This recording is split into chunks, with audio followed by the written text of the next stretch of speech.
Well, welcome to the Ann Arbor Cable Communications Commission meeting for Wednesday, May 2nd, 2018. I'm John Torgerson, the chair, and everyone else will be, I guess, introduced as Lisa Wondrash, the Ann Arbor Communications Director, calls the roll. Roger Sutton. Here. John Torgerson. Here. Tony Ramirez. Here. Dave Chappelle. Here. Tom Wright. Here. Jack Eaton. Okay. And the first order of business is the approval of the agenda. I move approval. Second. It's been moved and seconded, so the agenda is approved.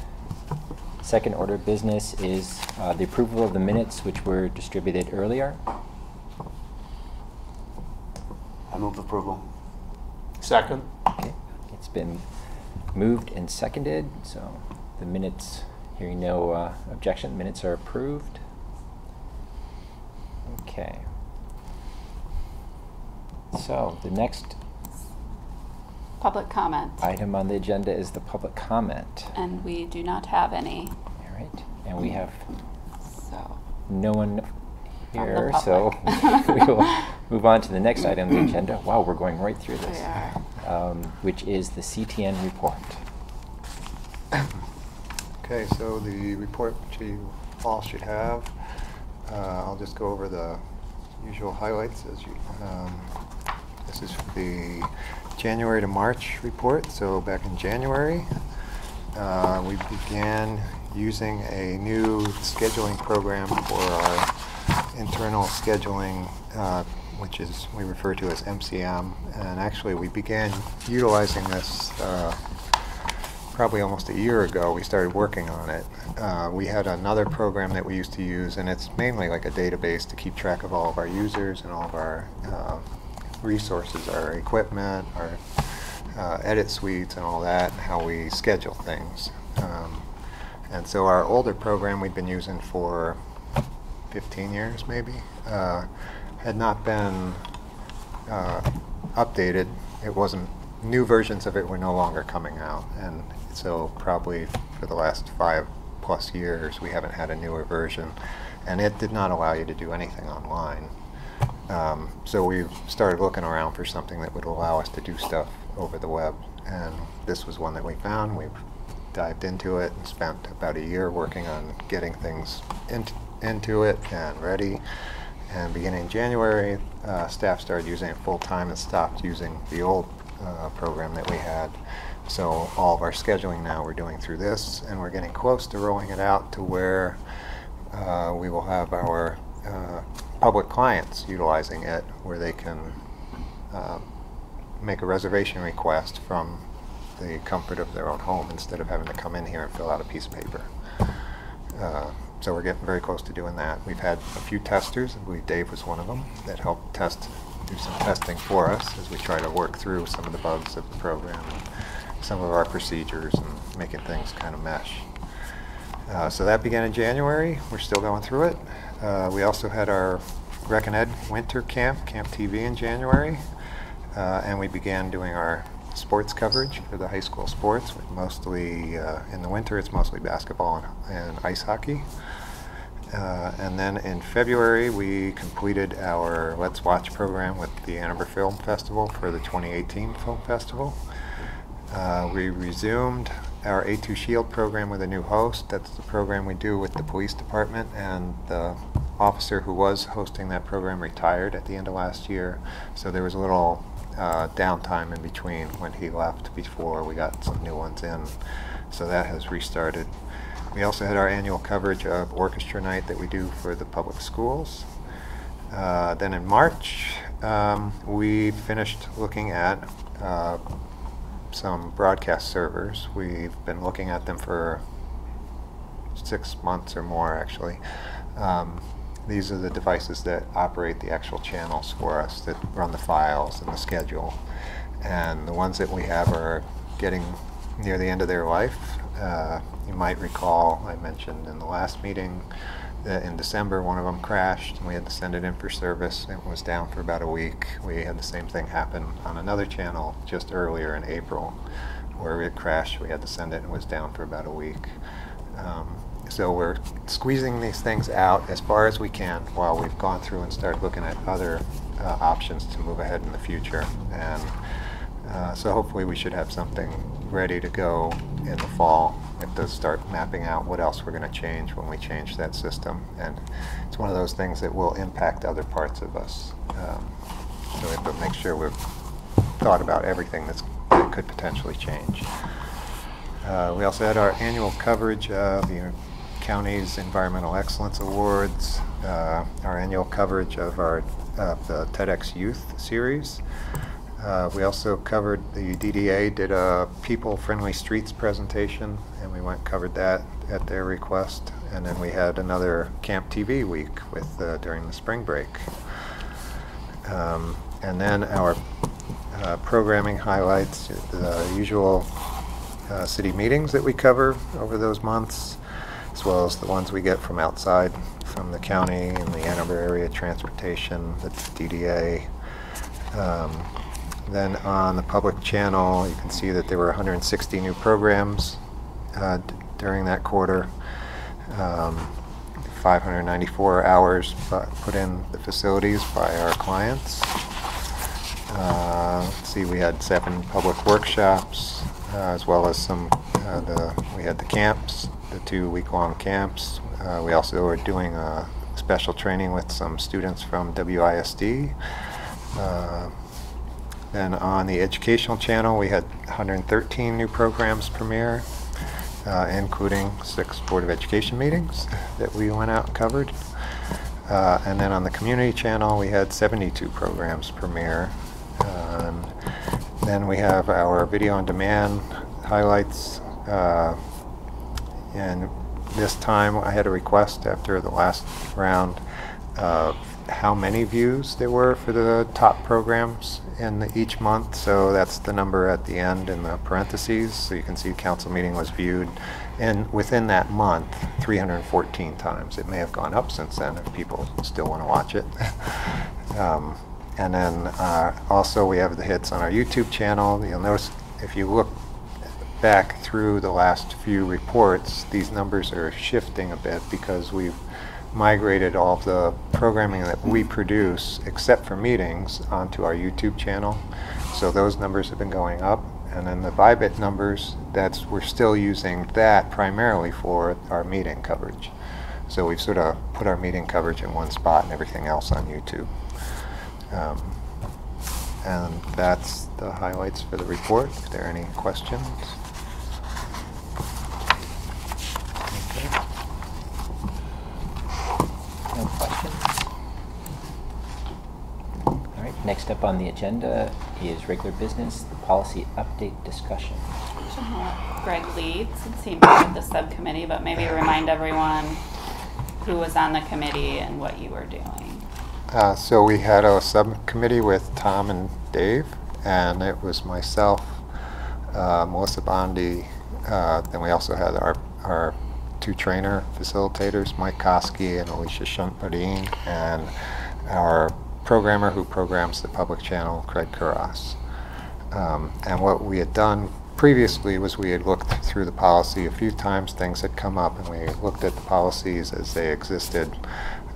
They were last updated in 2014, and there were a couple of areas where we had noticed we had run into some questions about things, in part due to some technology changes over time that we just haven't kept up with, and then also in part in looking at just the way things in the world have changed over time. And so in looking at them, we had discussed potential changes to these, and that's when we came up with some draft of some changes. We met with Dave and Tom to go over these, and they seemed to be okay with our changes. Everyone seemed to be in agreement that it sounded good, it looked good. So I'll just go over them for everyone here and for the viewers. There are basically 2 main areas. The first is under programming in our policies, and you can find our policies online on our website. This is in section 3 under part A under programming. It's the policy number 9. The existing policy states CTN reserves the right to the first use of a program produced in whole or in part with CTN production facilities. And our proposed update to that is programs produced in whole or in part with CTN production facilities must be submitted to CTN after completion or prior to the first public use. Sometimes we would run into delays when someone would complete a program where they'd give it to us between the time that they would give it to us and we could get it onto the channel. This would allow them to actually utilize it and show it to others before it made it onto our channel. So as long as we get a copy, that's basically what we're saying. We want to make sure if you utilize our services and our equipment and you create a program, we want to make sure we're getting a copy of that program to play on the channel. Any questions about that? No. I don't have any. Okay. Then the second one is under the underwriting compensation, and on the handout form, the first part there, number 1, that's not changing. That's really there for more informational of how this section begins about underwriting is allowed for the support improvement of a production. So the existing policy, it's part 2 and part 3 are the parts that we're looking to modify. Part 2 currently says underwriting/sponsorship support is not permitted for the personal gain of the program producer/presenter. And the only thing we're really changing there is removing the words sponsorship support and replacing that with the word compensation, because that's what this section was titled. I think that was somewhere missed over the edits over the years somehow. So it's just to clarify it more, that underwriting compensation is not permitted for the personal gain of the program producer/presenter. Then part 3 was financial underwriters of the program may be acknowledged by name and or logo only at the beginning and or end of the program. No addresses, telephone numbers, or other promotional information is permitted. And so we researched what other areas have been doing. There were a number of things that came up with this and this wording. And so we had, based on, and we also had some discussions with the attorney's office, showed some drafts of things, and they provided some feedback to us. And from all that, we came up with our new version for number 3, which is underwriting credit shall be limited to the following criteria. 1, the visual and or audio presentation of the underwriter during the beginning and or ending credits of the program. 2, a maximum of 15 seconds is permitted for identifying an underwriter. 3, the underwriting recognition presentation may include organization name, logo, location, telephone number, web address. 4, the underwriting recognition presentation may not include language that is promotional, calls to action, pricing information, encouragements to buy or sell. So, any questions about that part? So these specifics weren't there before, so now Correct. we're adding them to try Clarify. to make it crystal clear Make it a little what clearer. you can or cannot do. What the intent is and what you can do. It's also more in line with NPR and PBS guidelines. What other organizations Yes. allow. Yeah. But they also make sure that there's no promotion, which I am 100% behind.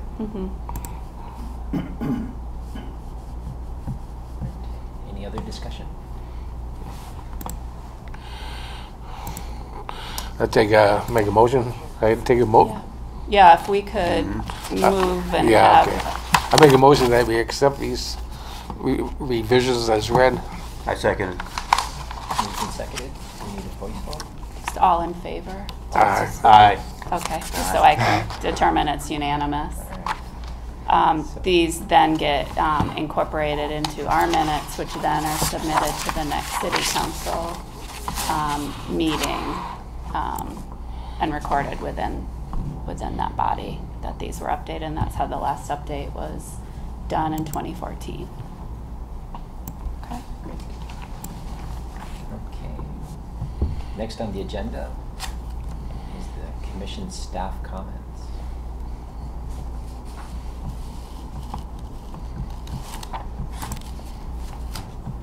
None? So it looks like we have none, so that brings us to the end of our agenda. There being nothing else that anyone wants to discuss, do we have a motion to adjourn? Hey, I got one thing. I'd like to go back to comments. Staff comments. It's just, what's the policy first? Comcast raising prices on their cable package. I mean, We don't have oversight over their Right. pricing. but is there?